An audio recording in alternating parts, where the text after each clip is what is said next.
Remember, if Armageddon is happening, you want to be able to forage. Forage for things that are edible, that won't kill you, but will also do many beneficial things like kill parasites. Maybe you're out of ink. Did you know that the Declaration of Independence was written with black walnut ink? Hello everyone. Today I'm going to be talking about this guy right over here. His name is the Juglans nigra, otherwise known as the black walnut, indigenous to eastern North America, but also found throughout the world. Today I'm going to be showing you how to break the hull, harvest the nut, the curing process of that nut, as well as making a tincture formula, which in essence is an extract of the hull mixed with vodka or gin. This tincture, or elixir as I like to call it, is fantastic for killing stomach parasites as well as any sort of fungus. Small bottles of this stuff are sold for upwards of 20 to 30 bucks. I'm going to show you how to make at least $200 worth with only a few of these guys right over here. Just remember, no glove, no walnuts. So you might want to double strap that.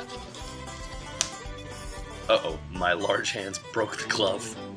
And to top it off as well, you're going to need an extra glove to go on top of that. This stuff is not to be messed with. It will leave essentially these yellow brownish hues that will take upwards of 2 weeks to get rid of if you're not careful.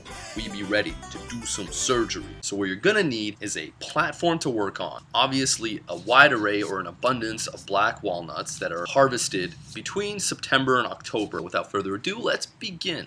Select some black walnuts that have pretty good hulls on them, ones that aren't eroded, molded, that are pretty large. I'd say starting off with about 7 is ideal to get this tincture going, and in the midst of that I will show you how to actually extract the nut at the same time. Let's wash these first. Juggly, juggly, juggly. Get a jar. Make sure it's nice and clean. Make sure you got your platform ready to go. As you can see, I'm not a typical city-dwelling brown man, although I am in the suburbs. So what we're going to do is, here we go. Once you kind of get in the middle and that happens, what you could do is just do this until the hull itself just kind of splits open like that. So this stuff really makes your hands quite dirty if you're not careful, which is why we're wearing the gloves. This stuff is full of iodine. Iodine is something that people with thyroid conditions need, the ones with hypothyroid, not the overactive but the underactive thyroid condition, and this is full of it. It is supposed to be good for you, but make sure to consult your doctor or dietitian or nutritionist before diving into this. Toss that in there. Okay, there's the nut that's exposed, so what you could do is you could just kind of peel away. Alright, and there you got the nut. So this you kind of store to the side for the time being. I'm just going to drop it into another pail. That's sort of the process. There's really not much to it other than just extracting the nut and the hulls.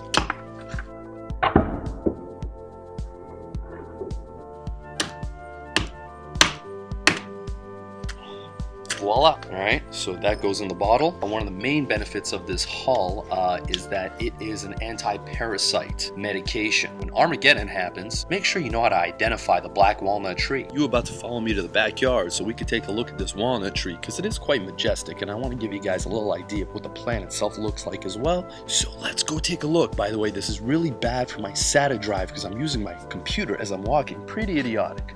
So, shit. So this behind me right over here is the majestic walnut tree, black walnut tree. It is freaking massive. This is a huge highlight of my backyard over here, and I absolutely love this guy. So now that we got our 7 shells, we're gonna go mix some vodka into it. Now the reason we're mixing vodka is that it releases this stuff called tannins. And what tannins do is that they defend against insects and other harmful organisms, as well as help with blood disorders and stress. And the reason I chose ice vodka is because I'm not drinking. Otherwise we do Belvedere up in here. You know how it is. This vodka that you're gonna want is 40% vodka or 80 proof vodka. What we're gonna do is we're gonna mix it in there. So first, one for me and the rest in here. All right, fuck it, I'm an alcoholic. One more. That's a full bottle of vodka right there. As you can see, the color is already starting to change. First it's going to get a little yellow, then it's going to turn black, then eventually a little bit green. So what you want to do is you want to store this in room temperature for approximately 2 weeks, and you could actually leave it for a lot longer than that. This stuff is a natural preservative and could typically last for much longer durations than 2 weeks. We're going to tighten the cap. All right.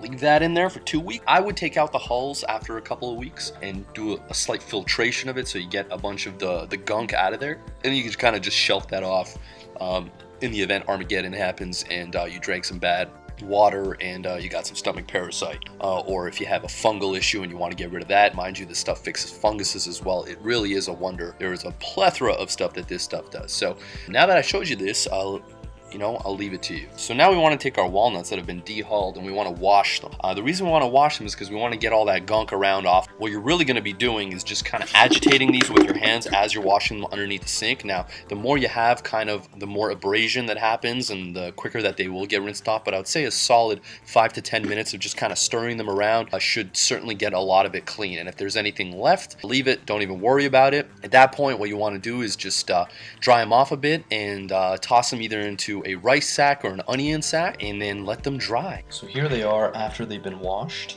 Now again, you could put this in an onion sack. The more air is able to permeate the shells, the quicker they will cure and the quicker you could enjoy them. You could either leave them inside underneath a window or outside as well. But if you're going to leave them outside, just make sure that they're hung somewhere away from squirrels. Otherwise, you'll be creating some obese squirrels, making their work pretty easy for them. We don't want that.